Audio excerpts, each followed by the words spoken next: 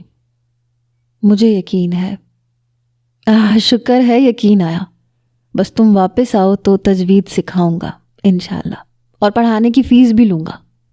دران کے شکر ادا کرنے پر اور اگلے معنی خیز جملے پر وہ شرماتے ہوئے فوراً بات بدل گئی۔ کب آئیں گے لینے مجھے؟ اور کیا بنا برہان کے مسئلے کا؟ ان لوگوں نے کال کروائی ہے برہان سے، ٹریس نہیں ہو سکی، لیکن اب اگلی کال پر ہم مکمل تیاری کر چکے ہیں، اگلی کال ٹریس ہو جائے گی۔ وہ بھی فوراً سنجیدہ ہوا۔ انشاءاللہ انشاءاللہ۔ چلو پھر بند کرتا ہوں، تم گپ شپ کرو اپنی بہن سے۔ جی، رونا مت۔ اب نہیں رونا بس۔ آئی لو یو۔ دران اب جواب کے انتظار میں خاموش تھا۔ وہ لجاجت سے منمنائی، سنینا پاس ہے۔ دران کا جاندار کہا تھا۔ وہ اس کے کہے کی آواز کو اپنے اندر اتارتی سرشار سی ہوئی۔ Okay bye.